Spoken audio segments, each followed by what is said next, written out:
From the Outer to the Inner, Exploring the Principle and the Return in Islam, Lecture 6. God Almighty, being the first and the last, the manifest and the hidden, governs two realms. The first is the realm of creation, also referred to as the realm of command or the realm of dominion, Mulk. This is the world we live in, a sensible, tangible world in which divine light appears through its outward clarity. It is the realm of witnessing, shahādah, commonly known as the dunya. This world represents the origin, Mabda, the beginning of existence and the initial manifestation of God's outward attributes within creation. The second is the realm of the inner, also called the realm of the kingdom, Malakūt, or the realm of the unseen, Gaib. It is an intelligible world that cannot be perceived through ordinary senses, but is grasped through reason and inner proof.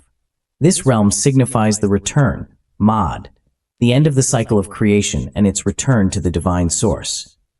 It is the world of the unseen, where the full manifestation of God's names and attributes is realized. The dunya, this worldly realm, is thus the starting point of existence, wherein God manifests himself through his names and outward qualities. Here, the absolute truth appears in diverse forms and manifestations, making this world the arena of visibility and divine appearance, the realm of witnessing. In contrast, the hereafter, that other realm, is the destination, the ultimate return of creation. It is where the inner and complete realities are revealed. It is a realm that cannot be seen with the eyes, but is understood through wisdom and intellect, acting as the inward or hidden face of reality. Since all creation must traverse between these two realms, the transition from the dunya to the ākhirah, from the domain of outer appearance to the realm of inner truth, is inevitable, just as a person transitions from the physical body to the state of the soul in the hereafter. The prophets were sent to call people from this worldly realm, dunya, to that eternal realm, ākhirah. They served as guides, leading people from the state of outward appearances and external forms to inner knowledge and ultimate truth. All the divine scriptures are built upon this foundation. They contain calls to awaken humanity to the world they are destined to encounter, the world where the meaning of return, raja, and judgment is fully realized. Since God, as we affirmed, is the first and the last, the manifest and the hidden, then every divine name must have its own realm and domain of manifestation. Thus, the dunya and the ākhirah are two distinct manifestations of the multiplicity of the divine names and attributes. The material phenomena of this world express certain aspects of the absolute, while the intelligible world, the hereafter, reveals its hidden and inner dimension.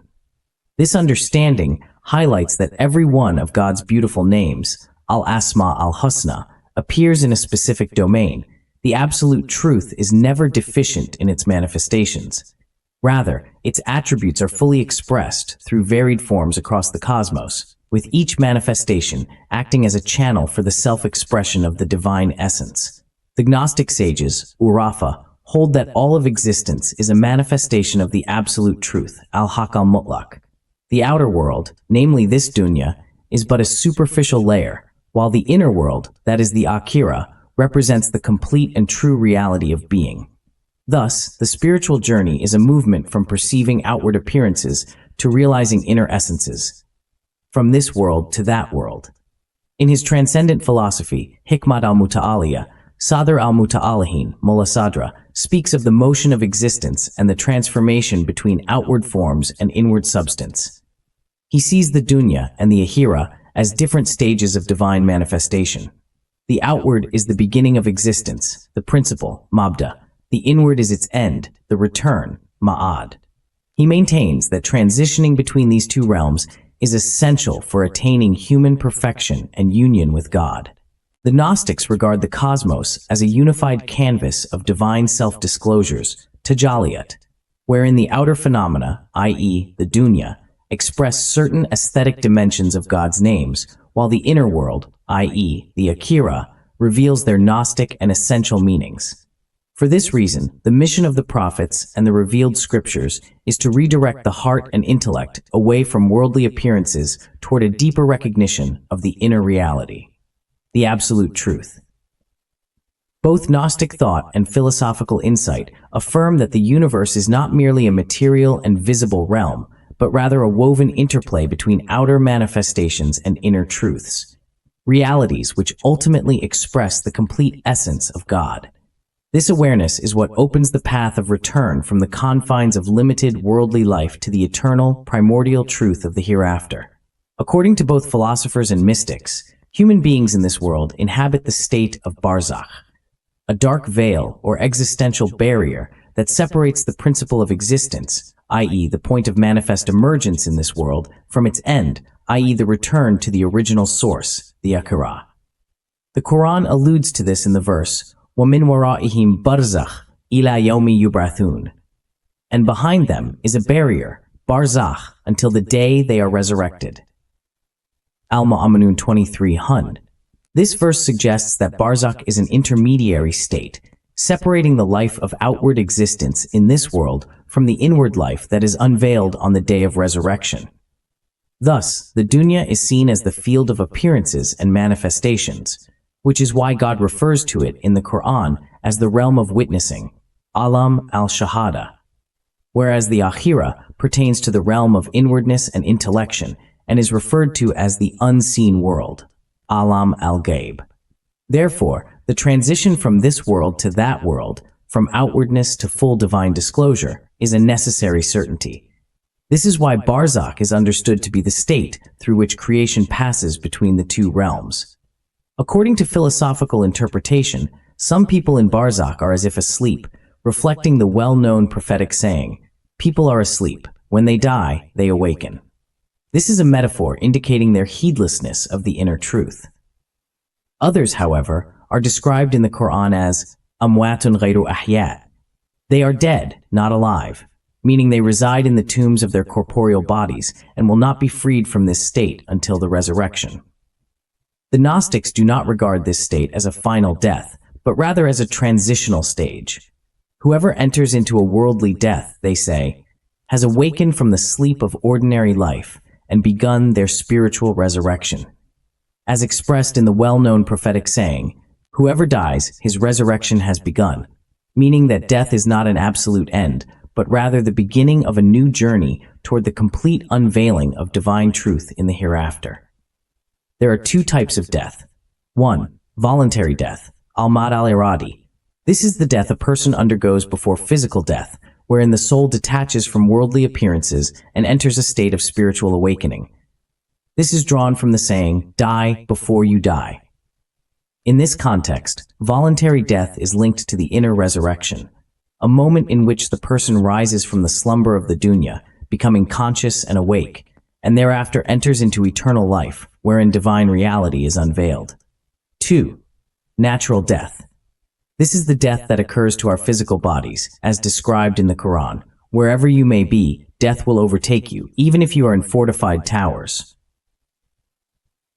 This is a death that comes without spiritual readiness, and according to one interpretation, those who die such a death fall into a state of perpetual dormancy, as expressed in the verse, "They are dead, not alive," An-Nahl 21. They remain in this state of spiritual slumber, unable to emerge from it until the day of resurrection. Some philosophers interpret these two forms of death as symbols of two stages in the spiritual journey. Voluntary death represents the recall of the soul unto itself, awakening from the slumber of worldly life. Natural death marks the end of the bodily phase, after which one remains in a state of stagnation until resurrection. They maintain that this world is like a dream, in which man is asleep to the inner truths, distracted by worldly engagements. In reality, everything we see is but a mirage, and true wakefulness lies in knowing God. Thus, voluntary death becomes a path to freedom from worldly illusions, arising toward the realm of truth. While natural death is merely the conclusion of a phase, one that still demands spiritual awakening through certainty and contemplation. Some people in this world are not only asleep, they are as if dead while alive, for they neither perceive the spiritual reality, nor do they live with inner awareness. As the Quran says, they are dead, not alive. An-Nahl 21. And also, you cannot make those in the graves hear. Such people dwell in the graves of their physical bodies, alive in form, but their souls are dead, veiled by heedlessness and indulgence in the material. Mulla Sadra affirms that every death is the beginning of a new revival. Whoever dies the voluntary death undergoes a profound spiritual awakening, which serves as their inner resurrection. In contrast, natural death delivers a person from spiritual inertia, from the state of stagnation that dominated their prior existence. It is said that Barzakh is not merely a place of transition, but a psychological and spiritual condition, in which a person is conscious in proportion to their spiritual sincerity. In this sense, voluntary death is a spiritual awareness, an awakening of the soul to its higher state of being. Such a death, the death of will and desire, is regarded by the mystics as an essential step in freeing the soul from the fetters of the world and the path to eternal life. In contrast, a death that occurs merely as a result of natural causes may leave the soul in a dormant state, inactive until the resurrection. Such a death might even be deemed ruinous, if not followed by spiritual awakening. Hence, from the oft-cited saying, "Whoever dies, his resurrection has begun," they deduce that a person's death marks the onset of an inner transformation. While the body loses its worldly consciousness, the soul begins its journey toward awareness and ultimate return.